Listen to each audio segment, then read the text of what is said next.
Punjabi radio USA ਸੁਣ ਰਹੇ ਸਾਰੇ ਹੀ ਮਾਣਯੋਗ ਅਤੇ ਸਤਿਕਾਰਤ ਸਰੋਤਿਆਂ ਨੂੰ ਪੰਜਾਬੀ ਰੇਡੀਓ USA ਦੀ ਟੀਮ ਅਤੇ ਮੇਰੇ ਰਾਜਕਰਮਵੀਰ ਸਿੰਘ ਵੱਲੋਂ ਆਪ ਜੀ ਨੂੰ ਬਹੁਤ ਪਿਆਰ ਸਤਿਕਾਰ ਸਹਿਤ ਦੋਨੋਂ ਅੱਜ ਜੁੜ ਕੇ ਨਿੱਘੀ ਜਿਹੀ ਸਤਿ ਸ੍ਰੀ ਅਕਾਲ। ਸਭ ਨੂੰ ਜੀ ਨੂੰ ਆਖਦੇ ਹਾਂ। ਸੋ ਤੇ ਪ੍ਰੋਗਰਾਮ ਖਬਰ ਤੇ ਨਜ਼ਰ ਦੇ ਵਿੱਚ ਆਪ ਸਭ ਦਾ ਨਿੱਘਾ ਸਵਾਗਤ ਹੈ। ਅੱਜ 12 ਨਵੰਬਰ ਦਿਨ ਸ਼ਨੀਚਰਵਾਰ ਤੇ ਸਾਡੇ ਨਾਲ ਸਵੇਰ ਦੇ ਖਬਰ ਤੇ ਨਜ਼ਰ ਪ੍ਰੋਗਰਾਮ ਦੇ ਵਿੱਚ ਜੁੜ ਚੁੱਕੇ ਨੇ ਮਿੰਟੂ ਗੁਰੂ ਸਰੀਆ ਜੀ ਮਲੋਟ ਸਟੂਡੀਓਜ਼ ਤੋਂ। ਮਿੰਟੂ ਜੀ ਨਿੱਘੀ ਜੀ ਇਹਨੂੰ ਪਿਆਰ ਭਰੀ ਸਤਿ ਸ੍ਰੀ ਅਕਾਲ ਜੀ। ਸ਼ੁਕਰੀਆ ਜੀ ਸਾਰਿਆਂ ਨੂੰ। ਸਤਿ ਸ਼੍ਰੀ ਅਕਾਲ। ਸਾਡੇ ਅੱਜ ਦੇ ਪ੍ਰੋਗਰਾਮ ਖਬਰ ਤੇ ਨਜ਼ਰ ਉਸ ਨੂੰ ਸਪਾਂਸਰ ਕਰਦੇ ਨੇ ਖਾਲਸਾ ਇੰਸ਼ੋਰੈਂਸ ਏਜੰਸੀ ਵਾਲੇ, ਜਿਨ੍ਹਾਂ ਦੇ ਕੋਲੋਂ ਤੁਸੀਂ ਹਰ ਇੱਕ ਤਰੀਕੇ ਦੀ ਇੰਸ਼ੋਰੈਂਸ ਕਰਵਾ ਸਕਦੇ ਹੋ। ਇੰਸ਼ੋਰੈਂਸ ਬਾਰੇ ਪਤਾ ਕਰਨ ਲਈ ਤੁਸੀਂ ਕਾਲ ਕਰ ਸਕਦੇ ਹੋ ਇਹਨਾਂ ਨੂੰ 408 272 2500 4082722500। ਇਸ ਟਾਈਮ ਓਬਾਮਾ ਕੇਅਰ ਦੀਆਂ ਐਪਲੀਕੇਸ਼ਨਜ਼ ਭਰ ਰਹੇ ਨੇ ਤੇ ਇਸ ਦੇ ਨਾਲ ਇੰਦਰ ਸੁਖਰਾਜ ਸਿੰਘ ਬਾਠ ਤੇ ਈਸ਼ਰਦੀਪ ਕੌਰ ਬਾਠ ਮੈਲਬਰਨ ਆਸਟ੍ਰੇਲੀਆ ਤੋਂ। ਇਹਨਾਂ ਦਾ ਵੀ ਬਹੁਤ ਬਹੁਤ ਧੰਨਵਾਦ। ਜੇਕਰ ਤੁਸੀਂ ਜਾਂ ਕੋਈ ਹੋਰ ਕਾਰੋਬਾਰ ਇਸ ਪ੍ਰੋਗਰਾਮ ਨੂੰ ਸਪਾਂਸਰ ਕਰਨਾ ਚਾਹੁੰਦੇ ਹੋ, ਸਹਿਯੋਗ ਕਰਨਾ ਚਾਹੁੰਦੇ ਹੋ, ਜ਼ਰੂਰ ਸੰਪਰਕ ਕਰੋ ਜੀ 408 722 7698 ਦੇ ਉੱਤੇ।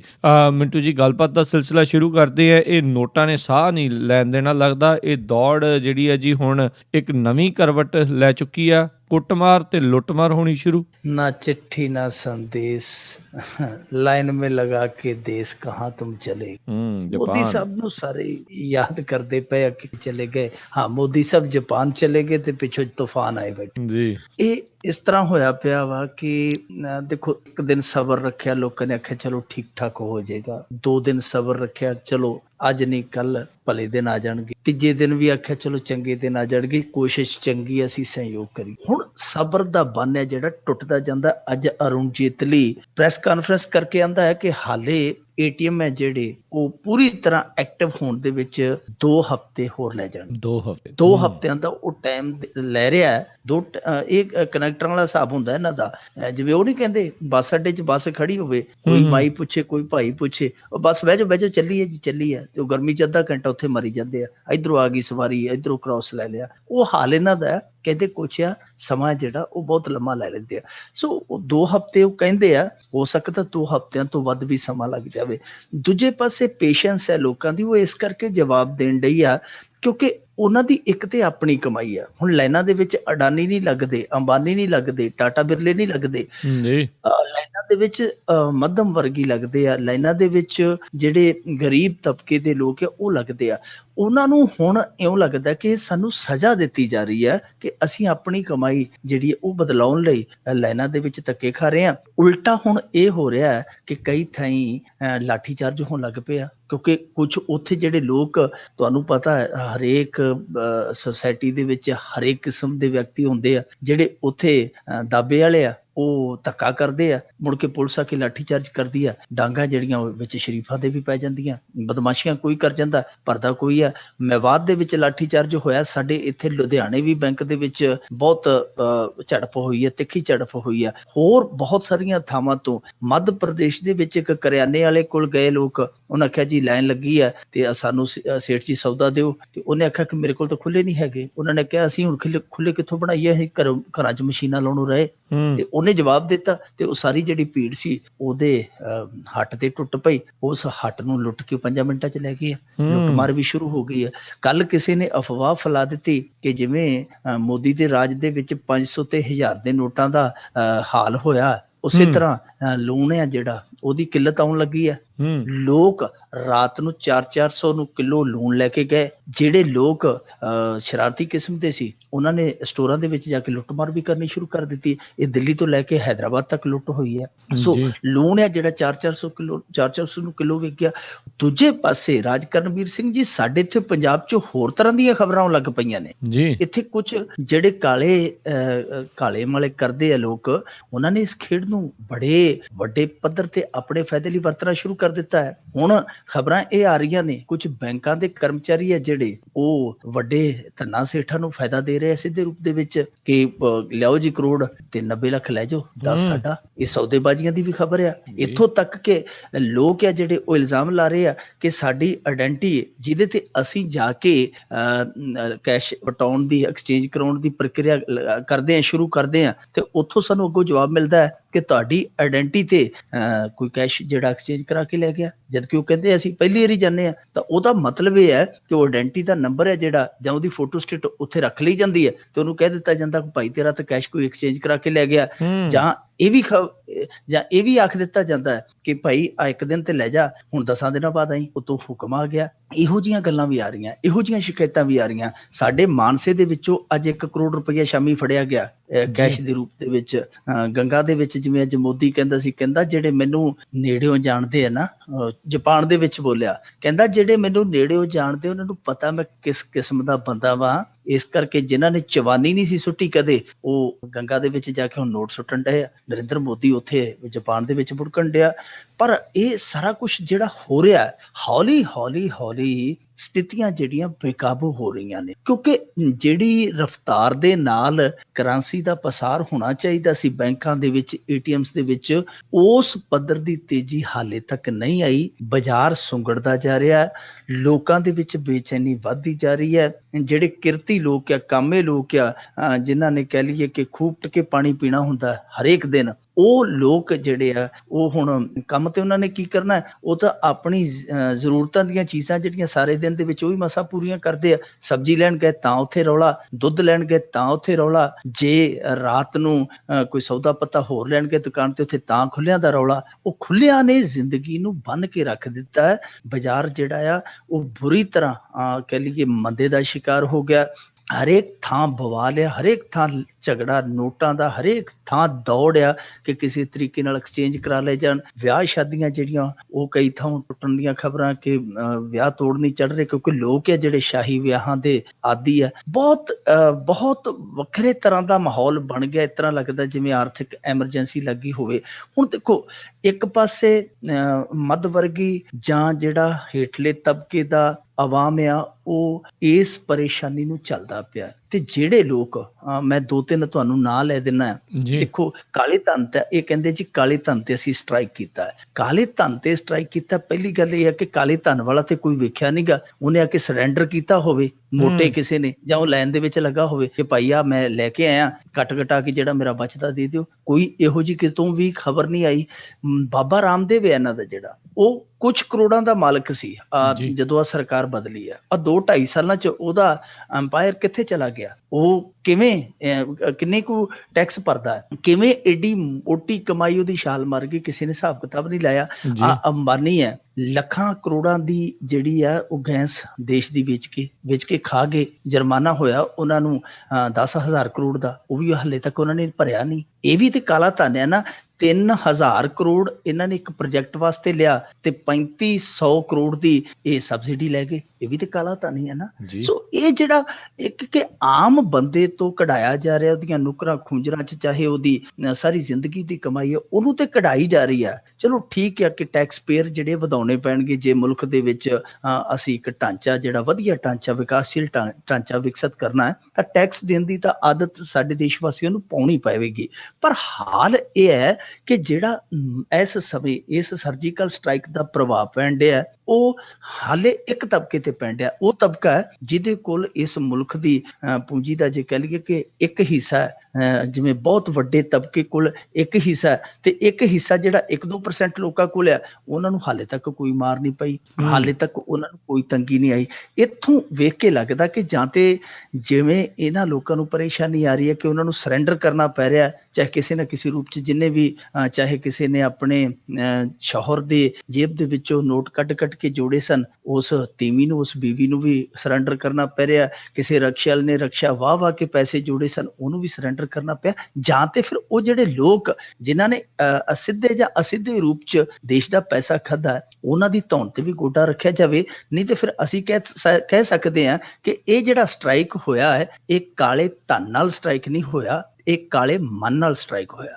ਜੀ ਮਿੰਟੂ ਜੀ, ਅੱਗੇ ਆਪਾਂ ਗੱਲਬਾਤ ਕਰਦੇ ਹਾਂ। SYL ਤੇ ਸਿਆਸੀ ਘਮਾਸਾਨ ਮਚਿਆ, ਜਨਤਾ ਚਿੰਤਤ। ਮੈਂ ਤੁਹਾਨੂੰ ਕੱਲ ਕਹਿ ਕੇ ਗਿਆ ਸਰ, ਰਾਜ ਕਰਨਵੀਰ ਸਿੰਘ ਜੀ, ਪ੍ਰਕਾਸ਼ ਸਿੰਘ ਬਾਦਲ ਆਉਣ ਡਏ ਆ ਲੰਬੀ ਦੇ ਵਿੱਚ ਆ ਕੇ, ਉਹ ਇੱਕੋ ਗੱਲ ਜ਼ਰੂਰ ਕਹਿਣਗੇ ਕਿ ਝੋਲੇ 'ਚ ਲੀੜੇ ਪਾ ਲਓ, ਘਰ ਵਾਲੀਆਂ ਨੂੰ ਕਹਿ ਛੱਡੋ, ਮੱਝਾਂ ਨੂੰ, ਗਾਵਾਂ ਨੂੰ ਆਪਦਾ ਪੱਠਾ ਦੱਥਾ ਜਿਹੜਾ ਉਹਦਾ ਪ੍ਰਬੰਧ ਕਰ ਛੱਡੋ। ਇਸ ਤਰ੍ਹਾਂ ਦੀਆਂ ਗੱਲਾਂ ਜ਼ਰੂਰ ਕਰਨਗੇ। ਤੇ ਅੱਜ ਆਏ ਤੇ ਉਹ ਮੇਰੀ ਭਵਿੱਖਬਾਣੀ ਬਿਲਕੁਲ ਸਹੀ ਸਾਬਤ ਹੋਈ। ਉਹ ਜਿਹੜੇ ਪਿੰਡ ਦੇ ਵਿੱਚ ਗਏ, ਉੱਥੇ ਜਾ ਕੇ ਉਹਨਾਂ ਨੇ ਇਹ ਸ਼ਬਦ ਤੇ ਕਹਿਣੇ ਸਨ। ਨਾਲ ਇਹ ਵੀ ਕਿਹਾ ਕਿ ਹਰੇਕ ਪਿੰਡ ਦੇ ਵਿੱਚੋਂ 20 ਬੰਦਿਆਂ ਦਾ ਜਥਾ ਤਿਆਰ ਰੱਖੋ, ਤੇ ਨਾਲੇ ਇਹ ਕਿਹਾ ਕਿ ਉਹ ਬੰਦਿਆਂ ਤੋਂ ਇਲਾਵਾ ਹਰੇਕ ਘਰ 'ਚ 2 ਜਣੇ ਤਿਆਰ ਰਹੋ। ਇੱਕ ਤੇ ਮੋਗੇ ਆਵੇ ਤੇ ਦੂਜਾ ਮੋਰਚੇ ਜਾਵੇ, ਇੱਕ ਜੀ। ਮੋਗੇ ਇੱਕ ਮੋਰਚੇ 'ਚ। ਇਹੋ ਜਿਹੀਆਂ ਗੱਲਾਂ ਉਹ ਕਰਦੇ ਰਹੇ। ਜਿਹੜੇ ਪਿੰਡ ਦੇ ਵਿੱਚ ਵੀ ਗਏ 2 ਗੱਲਾਂ ਉਹਨਾਂ ਨੇ ਉੱਥੇ ਹਰੇਕ ਥਾਂ ਬੋਲੀਆਂ। ਇੱਕ ਤੇ ਇਹ ਕਿ ਭਾਈ ਹੁਣ ਦੇਖੋ, ਜੇ ਸਰਕਾਰ ਤੁਸੀਂ ਵੇਖਣੀ ਚਾਹੁੰਦੇ ਹੋ ਆਪਣੀ ਦੁਬਾਰਾ, ਤੇ ਫਿਰ ਮੈਨੂੰ ਛੁੱਟੀਆਂ ਦਿਓ। ਇਹ ਨਾ ਹੋਵੇ ਕਿ ਹੁਣ ਦੂਜੇ ਦਿਨ ਫਿਰ ਆਖੋ ਕਿ ਬਾਦਲ ਸਾਹਿਬ ਸੰਗਤ ਦਰਸ਼ਨ ਰੱਖੋ। ਹੁਣ ਮੈਨੂੰ ਛੁੱਟੀ ਦਿਓ, ਜੇ ਸਰਕਾਰ ਬਣਾਉਣੀ ਮੈਂ ਉਤਲੇ ਫੁਤਲੇ ਕੰਮ ਵੇਖ ਲਾਂ ਤੇ ਤੁਸੀਂ ਲੰਬੀ ਚਾਹ ਪੀ ਨਜਿੱਠ ਲਿਓ। ਉਹਦੇ ਕਹਿਣ ਦਾ ਮਤਲਬ ਸੀ ਕਿ ਵੋਟਾਂ ਹੁਣ ਤੁਸੀਂ ਆਪ ਹੀ ਪਾ ਦਿਓ ਤਗੜੇ ਹੋ ਕੇ, ਮੈਂ ਇੱਕ ਵਾਰੀ ਪੰਜਾਬ ਦੇ ਵਿੱਚ ਗੇੜਾ ਲਾਉਣਾ, ਜਦੋਂ ਸਰਕਾਰ ਬਣ ਗਈ ਲੰਬੀ ਦੇ ਵਿੱਚ ਫੇਰ ਡੇਰਾ ਹੋ। ਦੂਜੀ ਗੱਲ ਜਿਹੜੀ ਉਹਨੇ ਹਰੇਕ ਥਾਂ ਬੋਲੀ, ਉਹ ਇਹ ਬੋਲੀ ਭਾਈ ਪਾਣੀ ਹੈ ਜਿਹੜਾ ਉਹ ਆਪਣਾ ਪਿਤਾ ਹੈ ਤੇ ਤੁਸੀਂ ਆਪਣੇ ਪਿਤਾ ਤੇ ਹਮਲਾ ਜਰ ਲੋਗੇ। ਦੇਖੋ ਜਜ਼ਬਾਤੀ ਪੱਤਾ ਕਿੱਡਾ ਹੈ। ਉਹ ਕਹਿੰਦਾ ਕਿ ਇਹ ਪਿਤਾ ਹੈ ਆਪਣਾ, ਗੁਰਬਾਣੀ ਇਹਨੂੰ ਪਿਤਾ ਦਾ ਰੁਤਬਾ ਦਿੰਦੀ ਹੈ, ਤੇ ਜੇ ਇਸ ਪਿਤਾ ਤੇ ਕੋਈ ਹੱਲਾ ਕਰੇ ਤੁਸੀਂ ਜਰ ਲੋਗੇ। ਲੋਕ ਉੱਥੇ ਜਕਾਰਾ ਛੱਡ ਦਿੰਦੇ ਆ। ਉਹ ਕਹਿੰਦੇ ਕਿਵੇਂ ਜਰ ਲਾਂਗੇ ਜੀ। ਸੋ ਫਿਰ ਕਹਿੰਦਾ ਕਿ ਜੇ ਨਹੀਂ ਜਰ ਸਕਦੇ ਤੇ ਫਿਰ ਤਿਆਰੀਆਂ ਵੱਟ ਲਓ। ਹੁਣ ਤਿਆਰੀਆਂ ਵੱਟੀਆਂ ਜਾ ਰਹੀਆਂ।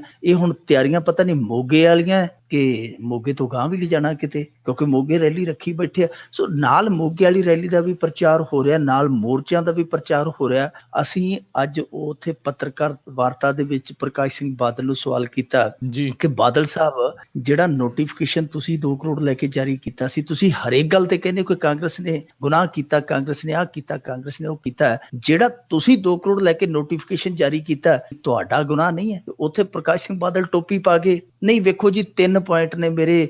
ਇੱਕ ਤੇ ਇਹ ਆ ਕਿ ਇਹ ਸ਼ੁਰੂ ਕਿਹਨੇ ਕੀਤੀ, ਦੂਸਰਾ ਇਹ ਕਿ ਟੱਕ ਕਿਹਨੇ ਲਾਇਆ, ਤੀਸਰਾ ਇਹ ਕਿ ਕਾਨੂੰਨ ਬਦਲ ਕੇ ਧੱਕਾ ਕਿਹਨੇ ਕੀਤਾ। ਇਹੋ ਜਿਹੀਆਂ ਗੱਲਾਂ ਕਰ ਗਏ, ਇੱਧਰ ਉਧਰ ਦੀ ਮਾਰ ਕੇ ਉਹ 8 ਟਾਈਮ ਟਪਾ ਗਏ। ਪਰ ਅੱਜ ਵੀ ਉਹਨਾਂ ਨੇ ਇਹੀ ਹਰਾਟ ਰਾਗ ਜਿਹੜਾ ਹਰੇਕ ਥਾਂ ਲਾਪਿਆ ਕਿ ਕਾਂਗਰਸ ਦੀ ਦੇਣ ਆ, ਕਾਂਗਰਸ ਦੀ ਦੇਣ ਆ। ਆਪਦੀਆਂ ਗਲਤੀਆਂ ਕਿਤੇ ਵੀ ਉਹਨਾਂ ਨੇ ਜਗਜ਼ਾਰ ਨਹੀਂ ਕੀਤੀਆਂ। ਮੈਂ ਫਿਰ ਇੱਕ ਥਾਂ ਤੇ ਉਹਨਾਂ ਨੂੰ ਪੁੱਛਿਆ ਕਿ ਪ੍ਰਕਾਸ਼ ਸਿੰਘ ਬਾਦਲ ਜੀ, ਤੁਸੀਂ ਦਰਬਾਰਾ ਸਿੰਘ ਬਾਰੇ ਕਹਿੰਦੇ ਹੋ ਕਿ ਉਹਨੇ ਬਾਂਹ ਮਰੋੜੀ ਤੋਂ ਕੇਸ ਆ ਜਿਹੜਾ ਵਾਪਸ ਲੈ ਲਿਆ। ਉਹ ਤੋਂ ਬਾਅਦ ਤੁਹਾਡੇ ਇੱਕ ਚਾਚੇ ਤੇਜਾ ਸਿੰਘ ਬਾਦਲ ਹੋਰਾਂ ਨੇ ਇੱਕ ਕੇਸ ਪਾਇਆ ਸੀ, ਪਟੀਸ਼ਨ ਪਾਈ ਸੀ, ਤੁਸੀਂ ਉਹਦੀ ਸੁਣਵਾਈ ਕਿਉਂ ਨਹੀਂ ਕਰਦੇ? ਤੇ ਪ੍ਰਕਾਸ਼ ਸਿੰਘ ਬਾਦਲ ਉੱਥੇ ਔਨ ਰਿਕਾਰਡ ਮੰਨ ਕੇ ਗਏ ਆ ਕਿ ਹਾਂ ਭਾਈ ਪਟੀਸ਼ਨ ਪਈ ਸੀ ਤੇ ਮੇਰੇ ਚਾਚੇ ਨੇ ਨਹੀਂ ਸੀ ਪਾਈ, ਮੈਂ ਪਾਈ ਸੀ। ਉਸ ਪਟੀਸ਼ਨ ਤੇ ਹਾਲੇ ਤੱਕ ਸੁਣਵਾਈ ਹੋਣੀ ਬਾਕੀ ਹੈ। ਉਹ ਪਟੀਸ਼ਨ ਆ ਧਾਰਾ 7879 ਨੂੰ ਚੈਲੰਜ ਕਰ, ਜਿਹੜੀ ਦਰਬਾਰਾ ਸਿੰਘ ਨੇ ਪਹਿਲਾਂ ਕੀਤਾ ਸੀ,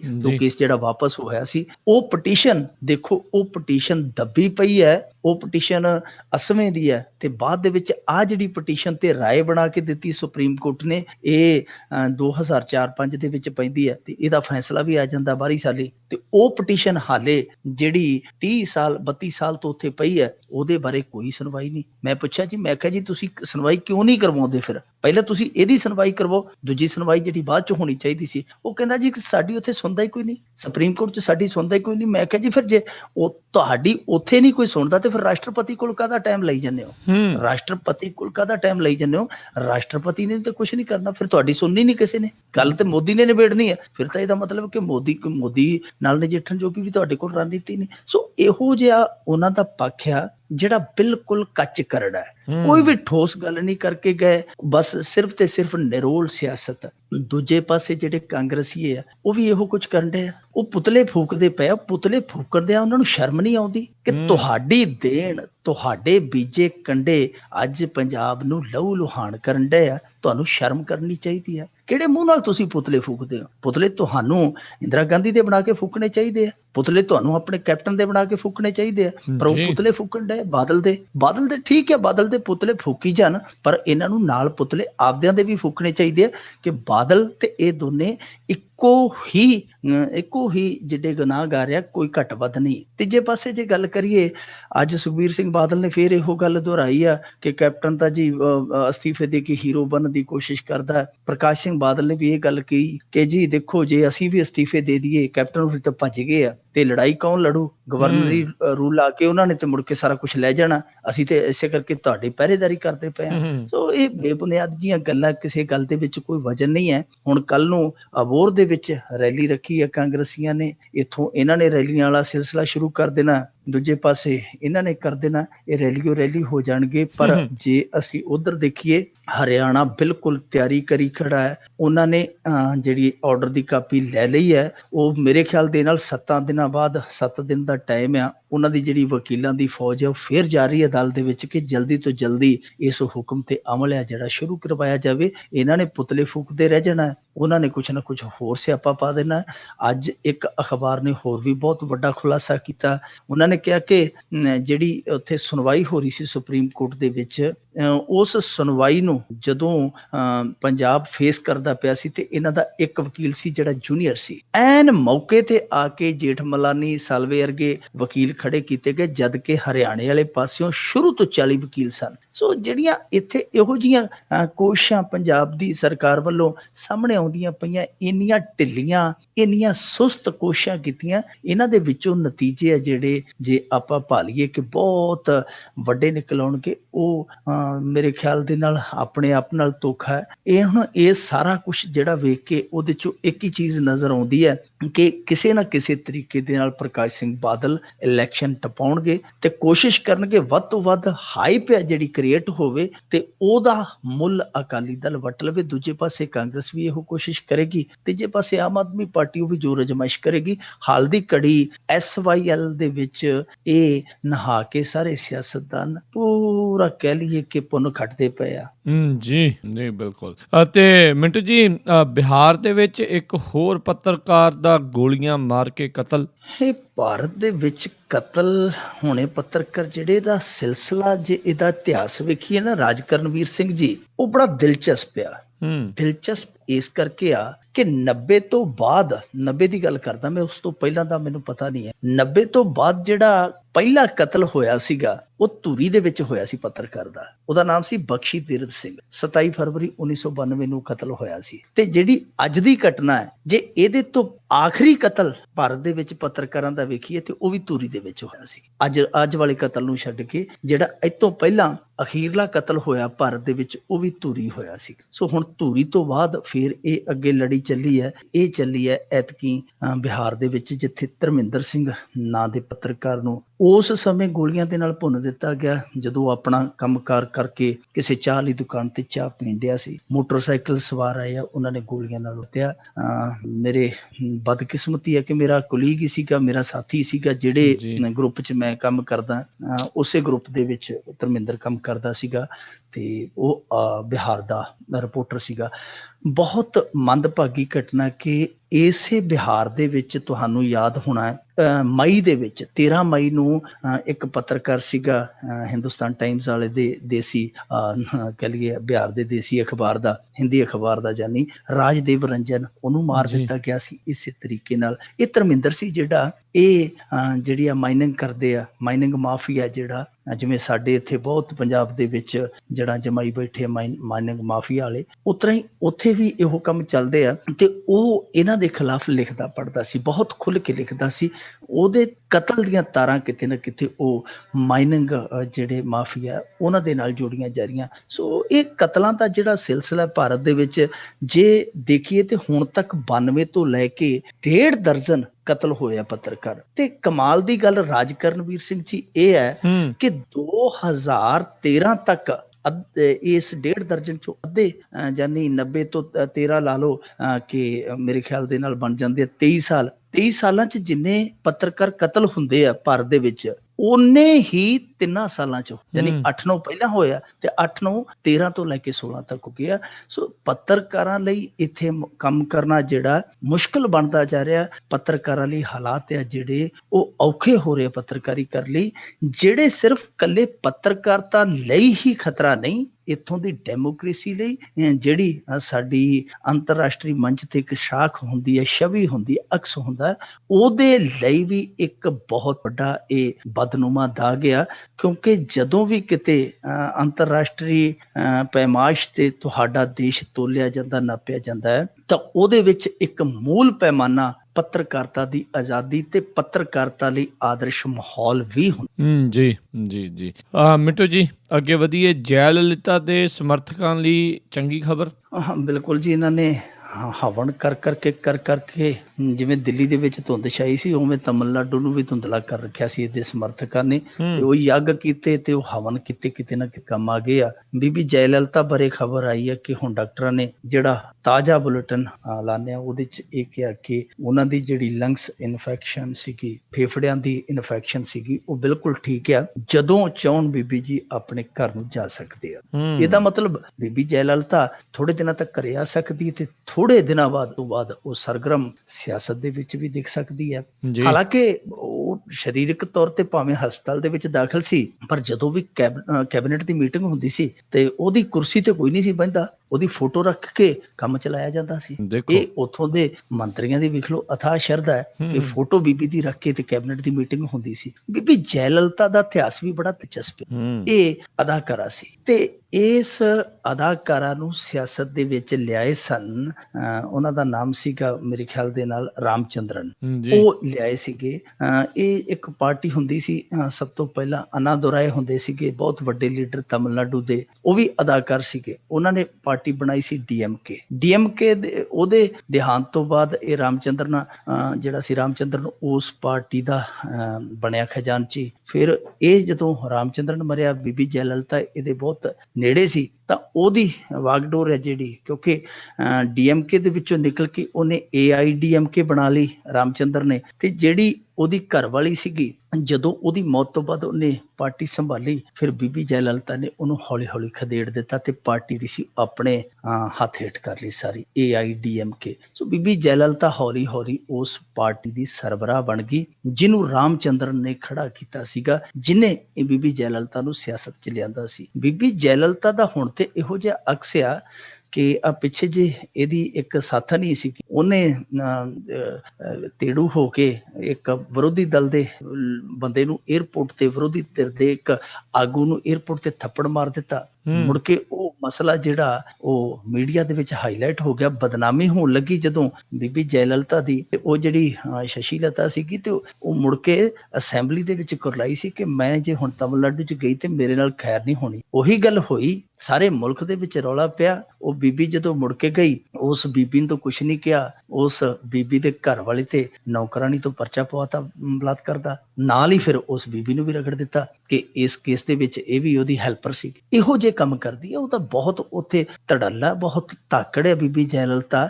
ਇਹੀ ਕਾਰਨ ਆ ਕਿ ਉੱਥੇ ਉਹਦੇ ਨਾਲ ਜਨ ਸਮਰਥਨ ਵੀ ਬਹੁਤ ਹੈ, ਬਹੁਤ ਵੱਡੇ ਪੱਧਰ ਤੇ। ਜਦੋਂ ਬੀਬੀ ਜੈ ਲਲਿਤਾ ਨੂੰ ਕੇਸ ਦੇ ਵਿੱਚ, ਭ੍ਰਿਸ਼ਟਾਚਾਰੀ ਕੇਸ ਦੇ ਵਿੱਚ ਸਜ਼ਾ ਹੋਈ ਸੀਗੀ, ਤੁਸੀਂ ਸੱਚ ਜਾਣਿਓ 16 ਮੌਤਾਂ ਹੋਈਆਂ ਸਨ। ਪਤਾ ਨਹੀਂ ਸਾਰੀਆਂ ਅਫਸੋਸ ਦੇ ਵਿੱਚ ਹੀ ਹੋਈਆਂ ਕਿ ਕੁਝ ਲੋਕ ਸੀਗੇ ਜਿਹੜੇ ਦੁੱਖ ਦੇ ਵਿੱਚ ਆਤਮ ਹੱਤਿਆ ਕਰਕੇ। ਇਹ 16 ਮੌਤਾਂ ਹੋਈਆਂ ਸਨ। ਬੀਬੀ ਜੈ ਲਲਿਤਾ ਦਾ ਬਹੁਤ ਕਰੇਜ਼ ਆ।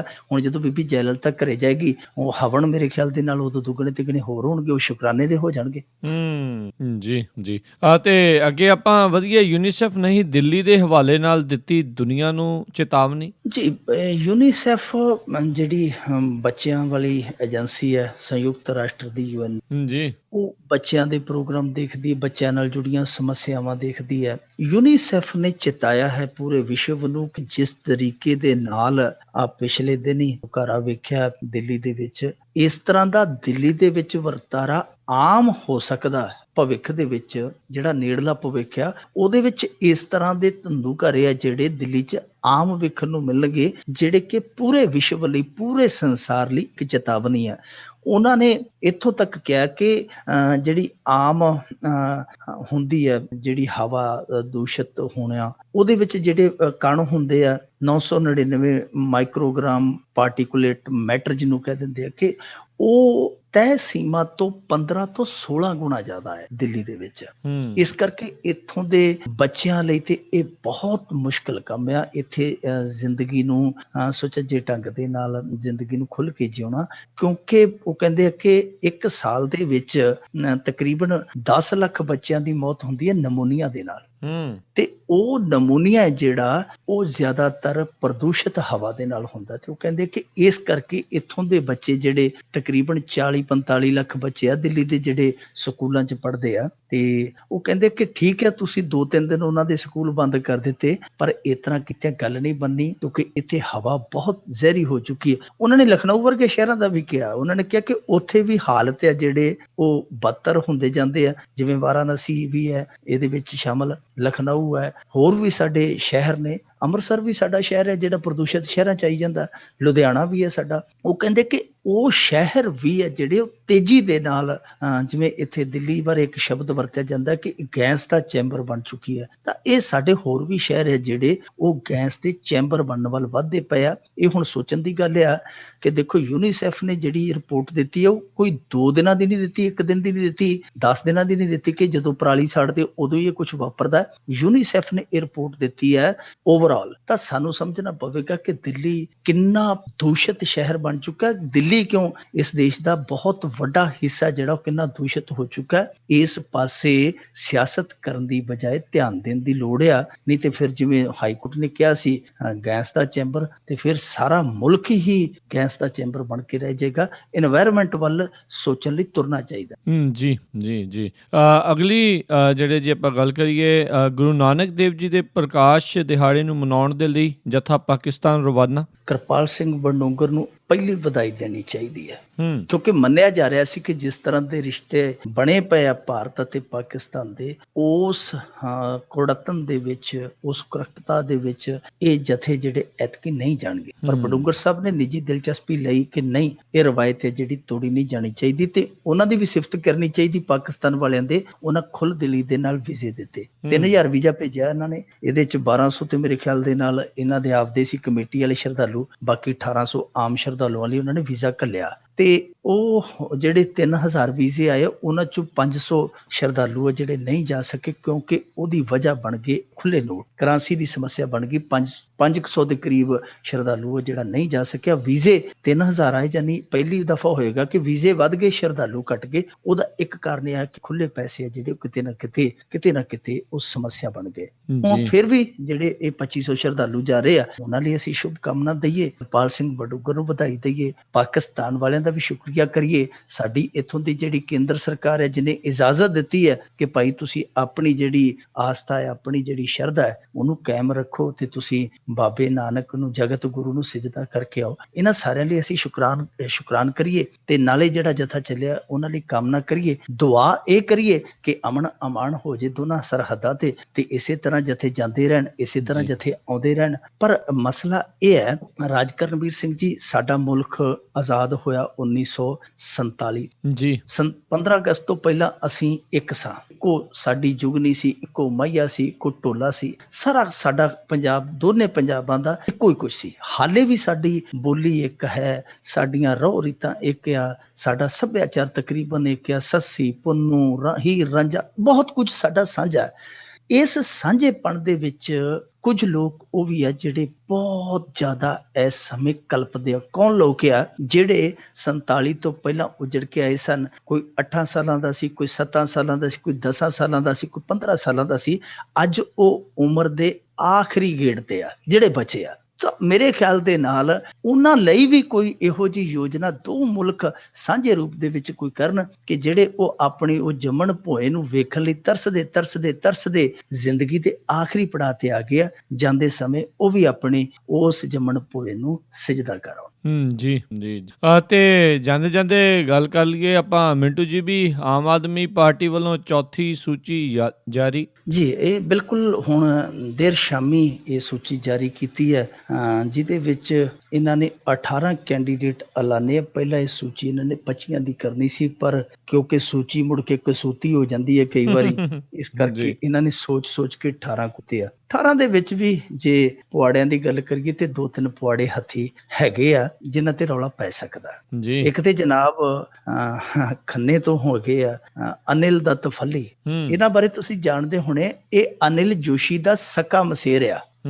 ਇਹ ਉਹ ਸ਼ਖਸ ਆ ਜਿਹਨੂੰ ਭਾਰਤੀ ਜਨਤਾ ਪਾਰਟੀ ਨੇ ਪਾਰਟੀ ਵਿਰੋਧੀ ਗਤੀਵਿਧੀਆਂ ਲਈ 6 ਸਾਲ ਲਈ ਕੱਢਿਆ ਸੀ। ਤੇ ਆ ਪਿੱਛੇ ਜੇ ਇਹਨਾਂ ਦਾ ਇੱਕ ਉੱਥੋਂ ਦਾ ਲੁਧਿਆਣੇ ਦਾ ਜ਼ਿਲ੍ਹਾ ਪ੍ਰਧਾਨ ਆ, ਉਹਨੇ ਬਿਨਾਂ ਪੁੱਛੇ ਇਹਨੂੰ ਪਾਰਟੀ 'ਚ ਸ਼ਾਮਲ ਕਰ ਲਿਆ। ਤੇ ਜਿਹੜੇ ਦੂਜੇ ਸੀ ਭਾਰਤੀ ਜਨਤਾ ਪਾਰਟੀ ਵਾਲੇ ਨੇ, ਉਹਨਾਂ ਨੇ ਆਪਣੇ ਹੈੱਡਕੁਆਟਰ ਚੰਡੀਗੜ੍ਹ ਪੁੱਛਿਆ, ਉਹਨੇ ਆਖਿਆ ਫੱਲੀ ਸਾਹਿਬ ਨੂੰ ਤੇ ਆਪਾਂ 6 ਸਾਲ ਹੀ ਕੱਢਿਆ ਸੀ ਤੇ ਇਹਨੂੰ ਤੇ ਸਰੋਪਾ 6 ਮਹੀਨਿਆਂ ਬਾਅਦ ਹੀ ਆਪਣਾ ਪ੍ਰਧਾਨ ਪਾ ਗਿਆ, ਪਾਰਟੀ 'ਚ ਆ ਗਿਆ ਦੁਬਾਰਾ, ਤੇ ਫਿਰ ਫੱਲੀ ਸਾਹਿਬ ਨੂੰ ਫਿਰ ਪਾਰਟੀ 'ਚੋਂ ਕੱਢ ਦਿੱਤਾ। ਇਹ ਦੋਵੇਂ ਮੀਆਂ ਬੀਵੀ ਕਾਉਂਸਲਰ ਨੇ ਤੇ ਆਮ ਆਦਮੀ ਪਾਰਟੀ ਨੂੰ ਲੱਗਿਆ ਕਿ ਸਾਡੇ ਬਿਨਾਂ ਮਿਹਨਤ ਕੀਤਿਆਂ ਤੋਂ 2 ਕਾਉਂਸਲਰ ਬਣਦੇ ਆ, ਸਾਡੇ ਖੇਮੇ ਚ ਆਉਂਦੇ ਆ, ਇਹਨਾਂ ਨੇ ਉਹਨਾਂ ਦੇ ਗਲ 'ਚ ਜਾ ਕੇ ਸਰੋਪਾ ਪਾਤਾ। ਭਾਰਤੀ ਜਨਤਾ ਪਾਰਟੀ ਵਾਲੇ ਨੇ ਲਾਇਆ ਉਹਦੇ ਗਲ 'ਚੋਂ, ਇਹਨਾਂ ਨੇ ਪਾਤਾ ਉਹਨੂੰ, ਫੱਲੀ ਨੂੰ ਲਿਆ ਕੇ 2 ਮਹੀਨਿਆਂ 'ਚ ਉਹਨੂੰ ਵੀ ਟਿਕਟਦਾਰ ਬਣਾਤਾ। ਦੂਜੇ ਪਾਸੇ ਕੈਪਟਨ ਕਮਲਜੀਤ ਸਿੰਘ ਦੀ ਸੁਪਤਨੀ ਬੀਬੀ ਸਰਬਜੀਤ ਕੌਰ ਨੂੰ ਵੀ ਟਿਕਟੀ ਆ। 1-2 ਹੋਰ ਮਾਝੇ ਚੋਂ ਕੈਂਡੀਡੇਟ, ਉਹਨਾਂ ਬਾਰੇ ਵੀ ਰੌਲਾ ਪੈਣ ਡਿਆ ਕਿ ਇਹ ਕੁਝ ਮਹੀਨੇ ਪਹਿਲਾਂ ਤੱਕ ਅਕਾਲੀਆਂ ਦੇ ਸੋਲੇ ਗਾਉਂਦੇ ਸਨ, ਕੋਈ ਕਾਂਗਰਸੀਆਂ ਦਾ ਸੋਲੇ ਗਾਉਂਦਾ ਸੀ। ਸੋ ਜਾਨੀ ਇਹਦੇ ਤੇ ਵੀ 4-5 ਸੀਟਾਂ ਤੇ ਬਵਾਲ ਆ ਜਿਹੜਾ ਉਹ ਤਕਰੀਬਨ 1 ਘੰਟੇ ਦੇ ਵਿੱਚ ਹੀ ਮੈਂ ਦੇਖਦਾ ਪਿਆ ਖੜਾ ਹੋ ਗਿਆ। ਸੋਸ਼ਲ ਮੀਡੀਆ ਅੱਜ ਕੱਲ੍ਹ ਛਾਨਣਾ ਉਸੇ ਵੇਲੇ ਲੱਗ ਜਾਂਦਾ, ਲੋਕਾਂ ਕੋਲੇ ਜਨਮ ਕੁੰਡਲੀਆਂ ਜਿਵੇਂ ਉਹ ਜੋਤਸ਼ੀ ਬਣਾ ਕੇ ਰੱਖਦੇ, ਉਹਨਾਂ ਨੂੰ ਤੇ ਹਾਲੇ ਟਾਈਮ ਲੱਗਦਾ, ਕੰਪਿਊਟਰ ਤੇ ਵੀ ਕੁੰਡਲੀ ਬਣਾਉਂਦੇ ਆ ਅੱਜ ਕੱਲ, ਤੇ ਇਹਨਾਂ ਨੇ ਪਹਿਲਾਂ ਹੀ ਬਣਾ ਕੇ ਰੱਖੀਆਂ ਸੋਸ਼ਲ ਮੀਡੀਆ ਤੇ, ਬਸ ਤਿਆਰ ਹੈ ਕਿ ਤੁਸੀਂ ਮਾੜਾ ਜਿਹਾ ਸਿਆਸਤ 'ਚ ਆਓ ਸਹੀ, ਤੁਹਾਡੇ ਦਾਦੇ ਪੜਦਾਦੇ ਤੱਕ ਉਹ ਕਿਸੇ ਸਾਹਮਣੇ ਲੈ ਆਉਂਦੇ ਆ। ਪਰ ਇਸ ਸੂਚੀ ਦੇ ਵਿੱਚ ਕੁਝ ਚਿਹਰੇ ਆ ਜਿਹੜੇ ਉਹ ਹੈ ਵੀ ਬਹੁਤ ਵਧੀਆ ਤੇ ਇਮਾਨਦਾਰ ਪੜ੍ਹੇ ਲਿਖੇ ਲੋਕ ਵੀ ਹਨ, ਉਹ ਵੀ ਮੌਜੂਦ ਨੇ, ਜਿਨ੍ਹਾਂ ਦੇ ਵਿੱਚ ਇੱਕ ਮੈਂ ਦੇਖ ਰਿਹਾ ਸੀਗਾ ਬੁਢਲਾਡਾ ਤੋਂ ਬੁੱਧਰਾਮ ਪ੍ਰਿੰਸੀਪਲ ਹੈ ਜੀ, ਉਹਨਾਂ ਦੀ ਐਜੂਕੇਸ਼ਨ ਵੇਖੀਏ ਤੇ MA ਪੰਜਾਬੀ ਹੈ, political science, economics, religion, MAd, red cross ਵਿੱਚ ਲਾਈਫ ਟਾਈਮ ਮੈਂਬਰ ਹੈ। ਇਸ ਤਰ੍ਹਾਂ ਦੇ ਚਿਹਰੇ ਵੀ ਹਨ, ਐਸੀ ਗੱਲ ਨਹੀਂ ਹੈ ਕਿ ਸਾਰੇ ਇਹ ਬਵਾਲ ਵਾਲੇ, ਸਾਰੇ ਰੌਲੇ ਵਾਲੇ ਆ, ਹੋਰ ਵੀ ਬਹੁਤ ਸਾਰੇ ਪੜ੍ਹੇ ਲਿਖੇ ਆ। ਇੱਕ ਸ਼ਤਰਾਣਾ ਤੋਂ ਬੀਬੀ ਹੈ ਪਲਵਿੰਦਰ ਕੌਰ ਸਰਪੰਚ, ਜਿਹਨਾਂ ਦੀ ਉਮਰ ਲਗਭਗ 37 ਸਾਲ ਹੈ, ਬੀਬੀ ਡਿਪਲੋਮਾ ਇਨ ਇੰਜੀਨੀਅਰ ਹੈ ਤੇ ਮਹਿਲਾਵਾਂ ਲਈ ਉਹ ਬਹੁਤ ਕੰਮ ਕਰਦੀ ਹੈ। ਸੋ ਇਸ ਕਰਕੇ ਬਹੁਤ ਸਾਰੇ ਚਿਹਰੇ ਆ ਜਿਹੜੇ ਪੜ੍ਹੇ ਲਿਖੇ ਆ, ਸਮਾਜ ਸੇਵੀ ਆ, ਜਿਹੜੇ ਬਹੁਤ ਵਿਸ਼ਾਲ ਤੇ ਬਹੁਤ ਵਧੀਆ ਸੋਚ ਰੱਖਦੇ ਆ। ਇਸ ਕਰਕੇ ਆਪਾਂ ਕਹਿ ਸਕਦੇ ਕਿ ਜੇ 2-4 ਨਾਵਾਂ ਤੇ ਰੌਲਾ ਗੋਲਾ ਹੋਵੇ, ਜੇ ਨਾ ਵੀ ਹੋਵੇ, ਮੇਰੇ ਖਿਆਲ ਦੇ ਨਾਲ ਜਿੰਨਾ ਚਿਰ ਸਾਡੇ ਪਿੰਡਾਂ 'ਚ ਕਹਿੰਦੇ ਸੀ ਕਿ ਛਿੱਤਰਪੌਲਾ ਨਾਲ ਖੜਕੇ ਉਹਨਾਂ ਚਿਰ ਵਿਆਹ ਸਿਰੇ ਨਹੀਂ ਚੜ੍ਹਦਾ, ਉਹਨੂੰ ਵਿਆਹ ਨੂੰ ਪੂਰਾ ਨਹੀਂ ਗਿਣਦੇ, ਤਾਂ ਮਾੜਾ ਮੋਟਾ ਜੇ ਰੌਲਾ ਘਸੌਲਾ ਨਾ ਪਵੇ, ਉਸ ਸੂਚੀ ਨੂੰ ਵੀ ਸਿਆਸਤ ਦੇ ਵਿੱਚ ਪ੍ਰਵਾਨ ਨਹੀਂ ਚੜਾਇਆ ਜਾਂਦਾ। ਰੌਲਾ ਪੈਣਾ ਵੱਖਰੀ ਗੱਲ ਆ, ਪਰ ਕੁੱਲ ਮਿਲਾ ਕੇ ਸੂਚੀ ਦੇ ਵਿੱਚ ਕੁਝ ਚਿਹਰੇ ਇਹੋ ਜਿਹੇ ਵੀ ਆ ਜਿਹੜੇ ਬਹੁਤ ਪੜ੍ਹੇ ਲਿਖੇ ਲੱਗਦੇ ਆ, ਬਹੁਤ ਬੁੱਧੀਜੀਵ ਲੱਗਦੇ ਆ, ਬਹੁਤ ਅਗਾਂਹ ਵਧੂ ਸੋਚ ਵਾਲੇ ਲੱਗਦੇ ਆ, ਸਮਾਜ ਲਈ ਕੁਝ ਕਰਨ ਵਾਲੇ ਵੀ ਲੱਗਦੇ ਆ। ਸੋ ਇਹਨਾਂ ਨੂੰ ਵਧਾਈ ਭਾਈ, ਜਿਹੜਿਆਂ ਤੇ ਰੌਲਾ ਪੈਂਦਾ ਉਹਨਾਂ ਬਾਰੇ ਵੀ ਅਸੀਂ ਕਹਿ ਸਕਦੇ, ਉਹਨਾਂ ਨੂੰ ਵੀ ਇੱਕ ਵਾਰੀ ਤੇ ਵਧਾਈ। ਕੱਲ ਨੂੰ ਵਾਧ ਘਟ ਕੋਈ ਹੋ ਜਾਵੇ, ਉਸ ਹਿਸਾਬ ਦੇ ਨਾਲ ਅਸੀਂ ਵੀ ਆਪਣੀ ਵਧਾਈ ਨੂੰ ਵਧਾ ਘਟਾ ਲਵਾਂਗੇ। ਪਰ ਹਾਲ ਦੀ ਘੜੀ ਦੀ ਸੂਚੀ ਆ ਗਈ ਹੈ, ਹੁਣ ਜਿਨ੍ਹਾਂ ਨੂੰ ਟਿਕਟ ਨਹੀਂ ਮਿਲੀ ਉਹਨਾਂ ਦੇ ਦੁੱਖ 'ਚ ਸ਼ਰੀਕ ਆ, ਤੇ ਜਿਨ੍ਹਾਂ ਦੇ ਦਾਲ ਲੱਗ ਗਏ ਉਹਨਾਂ ਨੂੰ ਵਧਾਈ ਹੈ ਭਾਈ। ਵਧਾਈ ਹੈ ਭਾਈ, ਬਿਲਕੁਲ ਜੀ, ਇਦਾਂ ਹੀ ਚੱਲਦਾ ਜੀ ਇਹ ਸਾਰਾ ਕੰਮਕਾਰ। ਤੇ ਬਹੁਤ ਤੁਹਾਡਾ ਧੰਨਵਾਦ ਕਰਦੇ ਹਾਂ ਮਿੰਟੂ ਜੀ, ਤੁਸੀਂ ਸਾਡੇ ਨਾਲ ਜੁੜੇ, ਇਹਨਾਂ ਖਬਰਾਂ ਬਾਰੇ ਸਾਨੂੰ ਵਿਸਥਾਰ ਦੇ ਵਿੱਚ ਜਾਣਕਾਰੀਆਂ ਦਿੱਤੀਆਂ। ਅਗਲੇ ਬੁਲੇਟਿਨ ਤੱਕ ਲਈ ਤੁਹਾਡਾ ਬਹੁਤ ਧੰਨਵਾਦ, ਮਿਹਰਬਾਨੀ, ਸਤਿ ਸ੍ਰੀ ਅਕਾਲ। ਸ਼ੁਕਰੀਆ ਜੀ, ਸਤਿ ਸ੍ਰੀ ਅਕਾਲ। ਤੇ ਸਰੋਤਿਓ, ਇੱਥੇ ਹੀ ਸਾਡਾ ਅੱਜ ਦਾ ਇਹ ਪ੍ਰੋਗਰਾਮ ਖਬਰ ਤੇ ਨਜ਼ਰ ਉਹ ਵੀ ਹੁਣ ਸਮਾਪਤ ਹੁੰਦਾ ਆ। ਮੈਨੂੰ ਰਾਜਕਰਨਵੀਰ ਸਿੰਘ ਨੂੰ ਵੀ ਇਜਾਜ਼ਤ ਦਿਓ, ਮੇਰੇ ਵੱਲੋਂ ਵੀ ਆਪ ਸਭ ਨੂੰ ਬਹੁਤ ਪਿਆਰ ਸਤਿਕਾਰ ਸਹਿ ਦੋਨੋਂ ਹੱਥ ਜੋੜ ਕੇ ਕੀ ਜਹੀ ਸਤਿ ਸ੍ਰੀ ਅਕਾਲ। ਜਿਉਂਦੇ ਵਾਸਤੇ ਰਹੋ, ਹੱਸਦੇ ਖੇਲਦੇ ਰਹੋ ਤੇ ਸੁਣਦੇ ਰਹੋ ਜੀ ਪੰਜਾਬੀ ਰੇਡੀਓ USA।